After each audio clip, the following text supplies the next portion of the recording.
Guys, welcome back sa aking YouTube channel. So meron lang akong i-introduce sa inyo na napakagandang klase ng capacitor. Alright, so ito siya. Ito muna, syempre yung maganda. Tongda. Alright, so ito yung Tongda na capacitor na kasama sa pagbili natin ng mga amplifier galing sa China, syempre. So 100 volts, 10,000 microfarad. So ito siya, ito yung ano niya. Ito yung tawag dito. Dito kasama sa binibili natin mga amplifier. So kung titingnan natin 'to, kung pupukpukin natin, ayan, pipitik-pitikin natin para wala siyang laman. Para walang laman. Ayan. Ayan oh. So kaya ito, bumigay ito, ayan. So meron ng leak sa ilalim. Yung isa nito nabuntis. Nabuntis siya, kaya pinol out ko. At ito rin, pinol out ko rin kasi nagkaroon na ng leakage dito sa ilalim. Okay, so ayan. So ito, ipapakita ko sa inyo yung magandang klase ng capacitor. So ito siya. Ayan, so kulay itim. Ayan. Oops. So 125 volts yung kanyang rating na kaya, and dito ay 10,000 microfarad din. So napakaganda niya, mabigat compare dito sa Tongda na to mga idol. Parang walang laman yung Tongda. Ayan, ito mabigat siya, buong buo talaga yung laman niya. Saka yan, pag pinitik mo, malalaman mo talaga na meron siyang laman. Ito wala eh. Ayan oh, di ba? Alright, so ito yung capacitor ni Sir Aldrin, no? Bibili natin sa Shopee.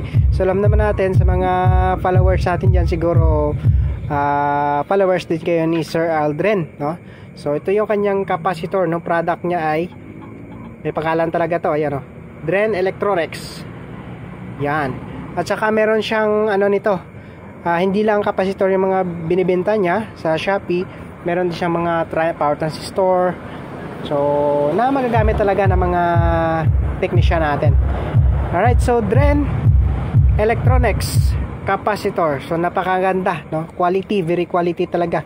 So, alam no, hindi mo pa magamit pero alam mo talaga na quality yung capacitor. Okay, so ayan no, napakaganda ng capacitor ni Sir Aldrin. So, ayan. So, syempre, yung ano to, pwede nating tawagin local brand dahil syempre taga rito lang naman sa Pilipinas yung importer nito mga idol, tsaka nakapangalan na talaga sa kanya. So isa pang local brand ng capacitor na ginagamit, and syempre amplifier, so yung Broadway, no? Mas ano na ngayon, mas sikat na ngayon yung Broadway.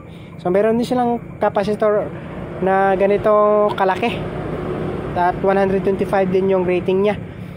So siguro isa lang sila yung factory na pinanggalingan nito, kasi pag maraming order mo doon, bulk order ka, syempre pwede mong ipangalan yung capacitor mo sa inyong kung anong gusto po yung gusto mong ipangalan, no? Ayan. So ito napakaganda ng capacitor ni Sir Aldrin. At saka meron din siya mga power amplifier na Dren power amplifier. Makikita natin dyan sa Shopee. So ayan, so maganda dahil naglabas na si Sir Aldrin ng ganyang klase mga amplifier. Okay, so ikakabit natin dito. Ayan, sa dalawa dyan yung tinanggal ko, kakabit natin dyan. So mas maganda sana uubusin na to palit para at least isang ano lang, isang klase lang ng kapasitor. Kaso lang syempre kung ano lang po yung kaya ng customer natin. So sabi niya kung ano lang po yung sira, so yun lang din yung papalitan natin. So ayan, ito lang din yung ipapalit natin. Okay, so ikakabit natin to mga idol. Siya nga pala, kung gusto niyo umorder ng ganitong klaseng capacitor, andyan po yung link sa description ng capacitor ni Sir Aldrin. So click nyo na lang yan. So mapunta na kayo sa Shopee store ni Sir Aldrin. Pwede nyo nang orderin syempre. So magandang klase ito.